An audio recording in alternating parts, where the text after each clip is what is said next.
श्री अयोध्या धाम में आपका स्वागत है। अश्वत्थ संत सेवा ट्रस्ट में एक बार पधार।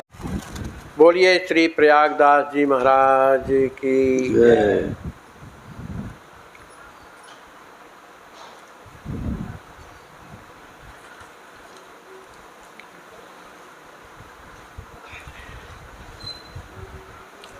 जीवन में विपत्तियां हमेशा भगवान की ओर ले जाती हैं, क्योंकि जब चारों ओर का संदेश मतलब सहारा टूट जाता है तब वो भगवान की ओर चलता है। प्रयागदास जी का नाम पहले था प्रयागदत्त और ये मिथिला में रहते थे। इनके पिताजी बड़े विद्वान थे और बड़े ज्योतिषाचार्य भी थे, जिसके कारण इन्हें हजारों लोग माना भी करते थे। इनके बहुत शिष्य भी थे, जो शिष्य इनके द्वारा अपना सब कुछ दिखाया सुनाया करते थे। इस तरह से इनके पास काफ़ी धन था। लेकिन समय का ऐसा फेर हुआ कि प्रयागदत्त के पिताजी संसार छोड़ करके चले गए। अब तो माता जी के ऊपर महान कष्ट हुआ, और कष्ट जब आते हैं तो एक के ऊपर एक अवश्य आते। वो किसी काम से बाहर गई हुई थी। पुराना घर माने घर तो था लेकिन कच्चा घर था। पता नहीं कैसे आग लग गई कि पूरा घर जल करके नष्ट हो गया। जो भी संपत्ति उनके पास थी वो भी सब जल करके भस्म हो गई। अब बचे बेटा और माँ। उसी घर में किसी तरह से ठीक करके वो रहने लगे। अब हुआ क्या कि जब कुछ बड़े हुए प्रयागदत्त तो पढ़ने के लिए स्कूल जाते हैं तो और लड़कों के पास कई कपड़े रहते थे। आज ये पहन के जा रहे तो कल कोई और पहन करके, लेकिन इनके पास तो केवल एक ही, उसी को पहनते थे। माँ उसे रात में साफ कर देती थी और सुबह उसी को पहन के चले जाते थे। कभी कभी सूखते भी नहीं थे तो गीला कपड़ा पहन के चले जाते थे। तो लोग चिढ़ाया करते थे, जो बालक थे चिढ़ाते थे कि देखो ये निर्धन का बालक है। लेकिन ये कुछ नहीं कहते थे, बड़े दुखी हो जाते थे। तो एक दिन आ करके वो माँ के पास स्कूल नहीं गए, आ करके रोने लगे। कहे माता जी ये तो बताओ, लोगों लड़कों के पास कितने प्रकार के कपड़े हैं, रोज़ बदल बदल के जाते हैं, और हमारे पास केवल यही भर है, तो क्या दूसरा कपड़ा नहीं? तो माँ की आंखों में आंसू आ गए। कहा बेटा पढ़ना चाहिए, कपड़ों में क्या रखा है, पढ़ना चाहिए। कहा ये तो बताओ, और की भी तो बहनें हैं, उनके पिताजी हैं और भी भाई हैं, तो क्या हमारे कोई नहीं है? अब माता जी ने सोचा इस बालक को कैसे समझाएं। तो उन्होंने कहा बेटा तुम्हारे पिताजी तो नहीं हैं, स्वर्गवासी हो गए हैं, लेकिन तुम्हारी बहन जरूर है, बहन है और बहनोई हैं, लेकिन बहुत बड़े आदमी है बेटा, उनको समय नहीं मिलता है। राजा हैं ना, तो राजकाज काफ़ी लंबा होता है, तो उन्हें टाइम नहीं मिलता है। तो प्रयागदत्त ने पूछा कि राजा हैं तो कहाँ के राजा हैं? कहा अयोध्या नगरी के राजा हैं। अच्छा, क्या नाम है उनका? कहा राम जी कहते हैं उनको। अच्छा, और बहन का नाम क्या है? कहा उनका नाम किशोरी जी है। कहा तो कभी आज तक तो आई नहीं इधर, मैं तो इतना बड़ा हो गया, आज तक कभी ना बहन आई और ना बहनोई आए, कभी तो बुला लिया करो। कहा देखो बेटा अपने घर में गरीबी है, और राजा महाराजा ठहरे, अपने यहाँ बैठने की व्यवस्था तक तो नहीं है ना। कहा तब तो मैं तो जा सकता हूँ ना उनके यहाँ। कहा हाँ बिल्कुल जा सकते हो, लेकिन अभी नहीं, अभी तू छोटा है, अभी पढ़ा कर। इस तरह से वो अपना मन मार करके बड़ा दुखी रहता था प्रयागदत्त। जब कुछ दिन और हुए तो फिर से कहा कि माता जी अब तो मैं बड़ा हो गया हूँ ना, जा सकता हूँ। कहा हाँ बेटा तुम जा सकते हो, लेकिन कुछ दिन और रुक जाओ। छोटा था बेचारा। कहा कुछ बड़े हो जाओ, कम से कम ये जंगल की यात्रा तो तुम्हें चलनी पड़ेगी ना, इधर थोड़ा बहुत दूर है, अयोध्या नगरी बहुत दूर है, इसे कुछ दिन और रुक जाओ। माँ की बात को मान करके प्रयागदत्त बड़ा दुखी हो जाता था कि वो कब समय आएगा कि मैं अपनी बहन को देखूं। बड़ा दुखी होता था। अब बालकों के भाव हैं जिसमें लग जाएं, उससे बढ़कर के क्या होता है। अब एक दिन रोने लगा, नहीं मैं तो जाऊंगा चाहे कुछ भी हो जाए। अब मैं तो उसी तरह हमें कहती रहती है भी बड़ा हो जा, कब कब बूढ़ा हो जाऊंगा तब जाने देगी। अब मैं तो जाऊंगा, मैं दौड़ सकता हूँ, चल सकता हूँ, सब तो करता हूँ। अब माता जी का काम क्या था कि घर में तो कुछ रहता नहीं था। कभी कभी दूसरों के घर से मजदूरी करके या मांग मूंग करके लाती थी। तो वो कुछ आटा घर में, उसने चावल का आटा, उसने उसको भूंजा भांजा किसी तरह से, और एक वो क्या कहलाता है वहाँ पर, कोई एक व्यंजन बनता है वहाँ पर, हाँ हाँ जी, कसाव। तो वो बना करके और दिया। तो कहा बेटा इसको तुम दे देना अपनी बहन को, वही जो सत्तू अत्तू में बांध रही हूँ इसको तुम रास्ते में खाते जाना। लड़के को कहाँ भूख कहाँ प्यास, उसने वहीं से दौड़ लगाई। अब वो कहाँ किस तरफ अयोध्या है, रास्ता चल रहा है कि चलो भाई, बताया माता जी ने कि रास्ता यही है। अब वो कभी दौड़ता कभी बैठ जाता, अब लड़का ही है उसकी, और जहाँ रात हो जाती जंगल में ही वहीं पेड़ के नीचे बैठ जाता, और जो बहन की पोटली थी उसको पेड़ में बांध देता था कि नीचे ना रखे, नहीं कोई ले जाएगा तो क्या करूँगा। माँ बहन पूछेगी कि क्या दिया है माँ ने, तो फिर मैं क्या बताऊँगा। इस तरह से करते करते कई दिनों में वो अयोध्या के पास पहुँचता है। वहाँ पर सरजू जी का दर्शन किया, वहाँ संत महात्मा थे। उसने कहा महाराज ये तो बताओ, ये जो सामने नगर दिखाई दे रहा है ये कौन सा नगर है। संतों ने कहा कि ये तो अयोध्या नगरी है बेटा। अच्छा, और ये नदी कौन सी, कहा सरयू। उसको याद आई कि माँ ने कहा था सरयू नदी पड़ती है और अयोध्या नगरी उस पार है। अब वो बड़ा प्रसन्न हुआ, सरयू में स्नान किया। सरयू में स्नान करने के बाद और अयोध्या में प्रवेश करता है। अब वो जहाँ भी जाता है, भैया क्यों हमारे बहनोई राम जी कहाँ रहते हैं, भैया हमारे राम जी कहाँ रहते हैं, वो हमारे बहनोई लगते हैं, राम जी कहाँ रहते, कौन बतावे। उस तरह की भावना के लोग हों तो बात अलग है, साधुओं में भी सभी कोई नहीं जानते, उस तरह की भाव वाले हैं नहीं। अंत में एक संत मिलते हैं, कहते हैं बेटा जिनको तुम पूछ रहे हो ना वो ये वही अयोध्या नगरी है। तो रहते कहाँ हैं, कहा बेटा इसके लिए तो हम भी कुछ नहीं कहते, ये वो अपनी इच्छा से तुमसे मिलेंगे, ज़रूर मिलेंगे, तुम चिंता मत करो। वो बेचारा पूरी अयोध्या नगरी, उस तरह की भी अयोध्या नगरी नहीं थी उस समय।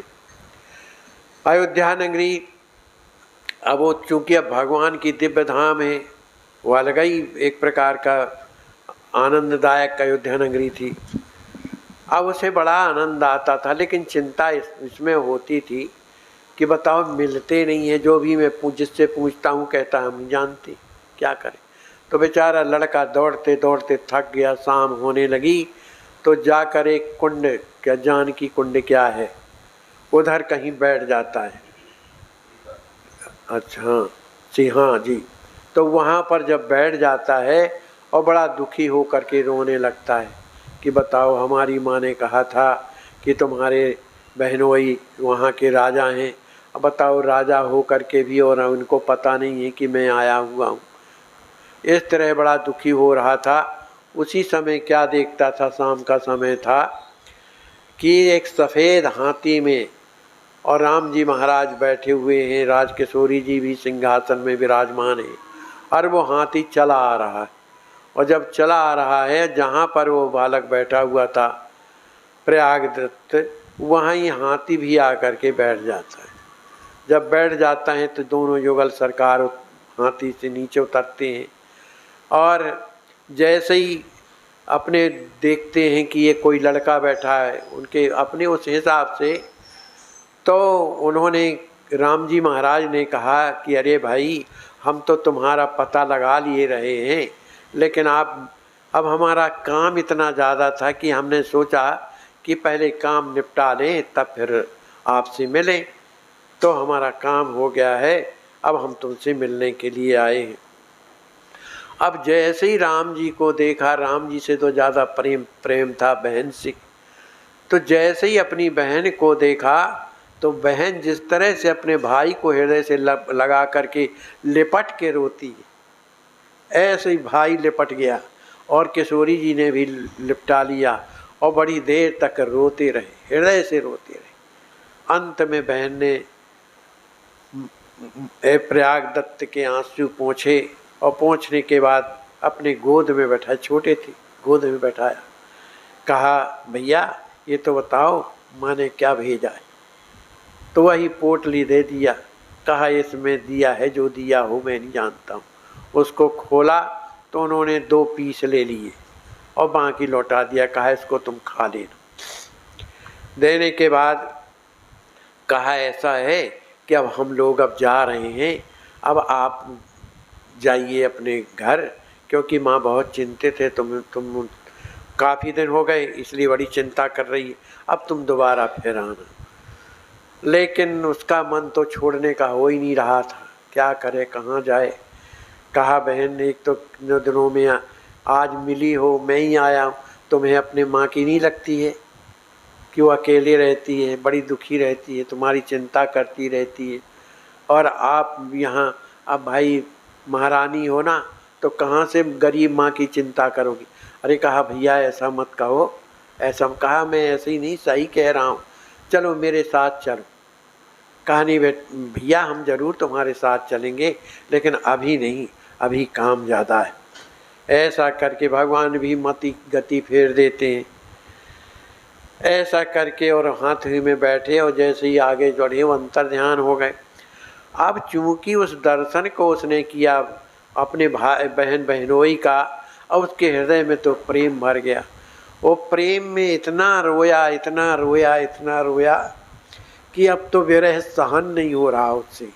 वह वहीं पर मूर्छित हो करके गिर पड़ता है। जब गिर जाता है तभी एक महात्मा वहाँ से आते हैं, देखते हैं कि अरे इसके हृदय में तो भगवान का प्रेम समाया हुआ है, तो उठा करके अपनी गुफा में ले जाते हैं। गुफा में ले जा करके उसे पाड़ते हैं और उसे सचेत करने के लिए जो किया जाता है उन्होंने किया। तब बड़े मुश्किल से उसे चेत आया। जब उसे चेत आया तो पूछा महात्मा जी ने कि क्या हुआ बेटा। उनने सब बता दिया कि मेरी यहाँ बहन बहनोई रहते हैं, उनसे मिलने के लिए आया था, वो मिले हैं, जब से पता नहीं मेरे जीवन की क्या स्थिति हो गई मैं समझ नहीं पाता। मुझे एकदम लगता है कि ये प्राण निकल जाते तो ज़्यादा अच्छा रहता, उनका वियोग मुझसे नहीं सहा जाता है। महात्मा जी ने कथा सुनाई, वो समझ गए कि किशोरी जी ने और राम जी ने कृपा किया है। कथा सुनाई, कथा सुनाने के बाद उन्हें कुछ लगा कि चलो वो कौन है कैसे हैं वो ये अभी नहीं जान रहा है कि भगवान है, बहन बहन वही मानता। थोड़ी देर के बाद अब रात ज़्यादा हो गई थी, अब भूखे तो थे ही, बालक हैं, लेकिन शरीर में भान ना होने के कारण भूख तो लगती ही नहीं रही। उसी समय रात्रि के 1:30-2 बजे 2-4 औरतें साथ में और आती हैं, वो भी बड़ी सुंदर थी, और महाराज के सामने कहती हैं कि हमारे यहाँ आज भगवान की पूजा थी, इसलिए 2 थाल आप लोगों के लिए उन्होंने भेजा है, इसलिए इस प्रसाद को पा लीजिए। ऐसा कह करके और रख करके थाल और वहाँ से विदा हो जाती। अब साधु बाबा तो उनको देखते ही रह गए, अब वो भी देखते रहे प्रयाग दत्त जी क्या आखिर ये कौन है, कहाँ से आई क्या। और उस थाल में जो है ऊपर जो पत्ता ढका हुआ था, कमल का पुरैन का पत्ता बड़ा होता है, वो ढका था, और उसको जैसे ही खोल के देखा तो उसमें अनेक व्यंजन थे, अनेक प्रकार के व्यंजन उसमें थे। उन व्यंजनों को देख करके बाबा जी समझ गए कि ये सब प्रयाग दत्त के लिए किशोरी जी ने भेजा है। किसको चिंता है, अपने भाई के कारण उन्होंने भेजा है, और चूँकि साथ में मैं हूँ इसलिए उन्होंने मुझे भी अपना समझा, तभी तो भेजा। तो प्रयाग दत्त को महात्मा जी ने हृदय से लगाया और कहने लगे, बेटा आज तुम्हारे कारण जो है हमें कुछ न कुछ प्रसाद तो प्राप्त हुआ। देखो भक्तों को कभी ईर्षा नहीं होती है। भक्त कौन है जो ईर्षा नहीं करता है? ये नहीं कि इनको दर्शन हो गया हमको क्यों नहीं हुआ, अभी हम उस स्थिति में नहीं पहुंच पाए।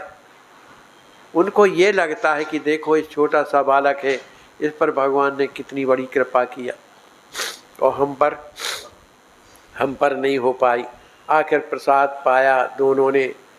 प्रसाद पाने के बाद अब वो स्वर्ण थाल थे तो उन्होंने उसे साफ किया साधु ने और उसे बांध करके और प्रयाग दत्त को देने लगे। कहा, बेटा ये तुम्हारे निमित्त आए हुए थे इसलिए तुम इनको ले जाओ। कहा, महाराज जी हम क्या करेंगे इनको ले जा करके, हमारे घर में ये स्थिति तो है नहीं, इसलिए यहाँ आप अपने पास रखे रहिए। इसके बाद उन थाल को वहीं पर रख दिया गया और महात्मा जी प्रयाग दत्त को कुछ दूर तक पहुँचाने के लिए जाते हैं और जब लौट करके आते हैं तो उन थालों को ले जा करके गणेश कुंड, एक कोई गणेश कुंड है वहाँ पर, उन थालों को वहाँ पर डाल देते। और वहाँ डालने के बाद फिर इधर प्रयाग दत्त लौट करके जब अपने गांव घर आते हैं और घर में आया हुआ देख करके, और माता जी को तो बड़ी चिंता थी कि तो कई दिन हो गए, महीने लग गए और ये पता नहीं कहाँ कहाँ मन भटकता रहा होगा, ऐसा सोच करके अपने पुत्र को हृदय से लगा लेती हैं। हृदय से लगाने के बाद गोद में बैठाती हैं, लेकिन माँ को पूरा भरोसा था कि किशोरी जी राम जी जरूर इस पर कृपा करेंगे। और जैसे ही पूछा, बेटा तुम बताओ तुम्हें बहन बहनोई मिले कि नहीं? अरे माँ वो तो बहुत बड़े आदमी, इतना उनके पास वैभव है कि मैं देख करके तो आश्चर्यचकित हो गया। और मालूम है बहन तो और अच्छी है। जैसे ही मेरे को देखा उस हृदय से लगा लिया, खूब रोई और मैं भी खूब रोया। बड़ी देर तक दोनों की स्थिति ऐसी बनी रही। फिर उन्होंने मुझे कहा, मैंने उनसे कहा कि आप कभी माँ का ख्याल नहीं रखती हो, आप माँ को भूल गई हो। तो उन्होंने कहा, ऐसी कोई बात नहीं है, हम जरूर तुम्हारे साथ चलेंगे, ऐसा उन्होंने कहा है। यहाँ तक की कथा हम आप लोगों ने श्रवण की। इसके आगे की कथा क्या है कल श्रवण करेंगे। बोलिए श्री सीताराम जी महाराज की जय।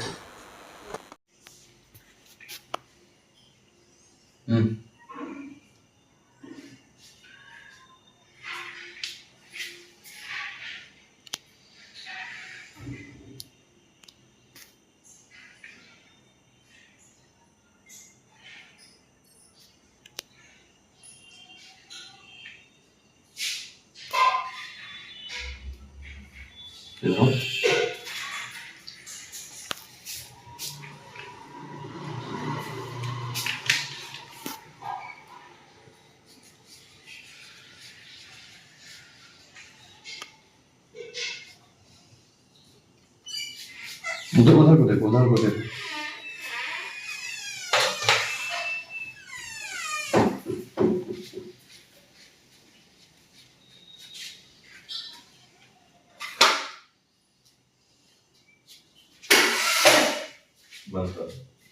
ये 2 घंटे बाद दाल रोटी तैयार होगी तो दाल रोटी खाएंगे। 2 घंटे बाद उनकी दाल रोटी तैयार होगी, वो पाएंगे कि अभी बिस्कुट पाएंगे?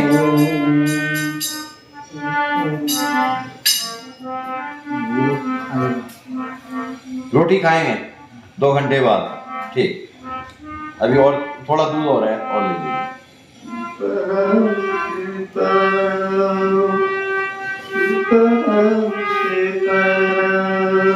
आसान बहुत खतरनाक एरिया, हम लोग गए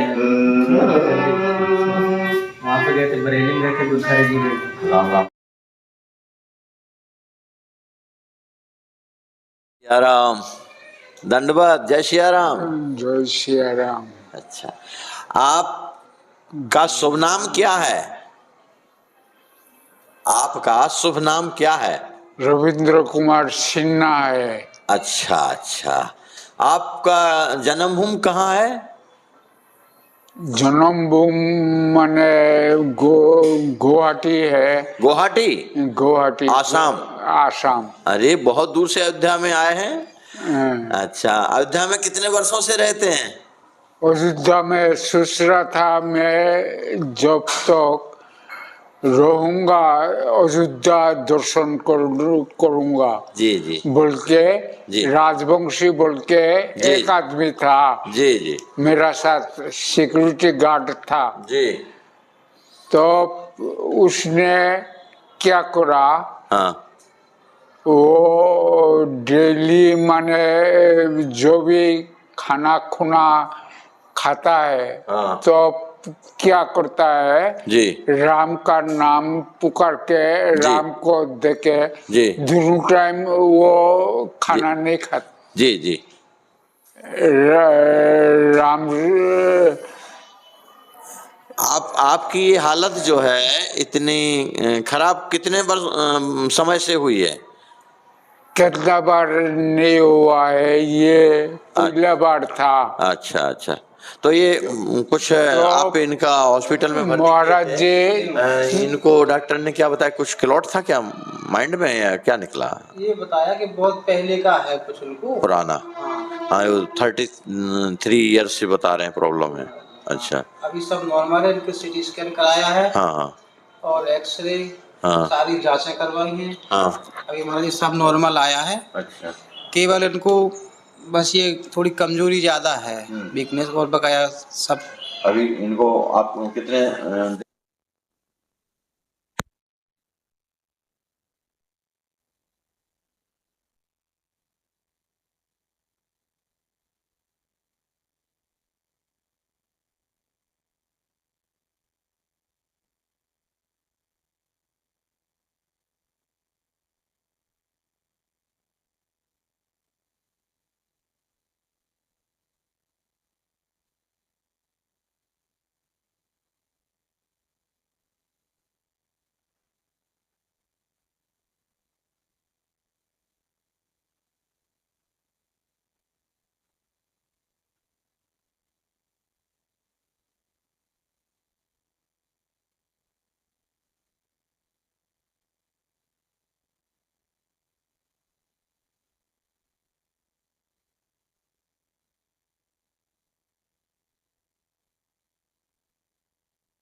आप निश्चिंत रहिए, आप एकदम ठीक हो जाएंगे।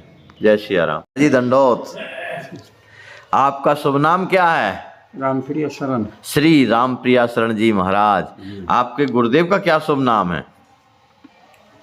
श्री श्री 108 श्री राम बिहारी शरण जी। अच्छा अच्छा, तो आप कहाँ के शिष्य हैं?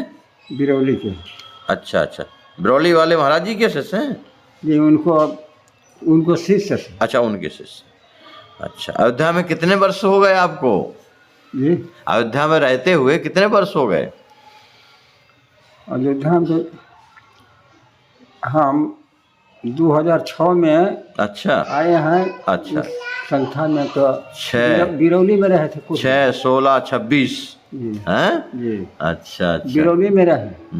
अब बिरौली के बाद फिर आए नहीं तो रसमोद कुंज में रहे। रसमोद कुंज से अबरी गए हैं यहाँ 19 साल हो गए। हाँ, सिया जो के यहाँ गए हैं। हाँ, 5-6। आपको क्या तकलीफ है? तकलीफ तो कमर में यहाँ पर दर्द बहुत है। अच्छा, अब सुत जाते हैं तो हम उठले नहीं जाते, तो हम सुतबो नहीं करते, हम बैठले रह जाते हैं। क्यों? अब सुत जाते हैं तो वो हमारा उठले नहीं जाता है, अच्छा, इसलिए करके हम सुतबे नहीं करेंगे। अरे राम राम, बिना सोए कैसे काम चलेगा? अब हम इसी करियर है, तब दिन में नहीं सोए हैं, रात में सोए जा करके तो उठे तो जा करके बहुत दर्द होने लगा था, बहाक आए इधर। अच्छा अच्छा। तो एक आदमी गए, आपकी उम्र क्या हो गई होगी? उम्र हो गया 42 के हमको है। अच्छा, 1942 में 42 जन्म दिन है आपका। अच्छा अच्छा, बहुत उम्र हो गई। जी तो आप ट्रस्ट से इलाज कराना चाहते हैं? जी हैं? जी। अच्छा अच्छा, तो ठीक है, आपकी जांचें कराई जाएंगी और इलाज चलेगा। आप एकदम एक्सरा, हाँ, सब होगा, सब होगा, है ना। जी अच्छे अच्छे डॉक्टरों को दिखाया जाएगा, जो जरूरत होगी सब जांचें होंगी, ठीक है, जी इलाज चलेगा, हैं, जी। और आप घोड़ा जैसे दौड़ने लगेंगे, हैं, हाँ, हाँ, भगवान की कृपा हो। ठीक है।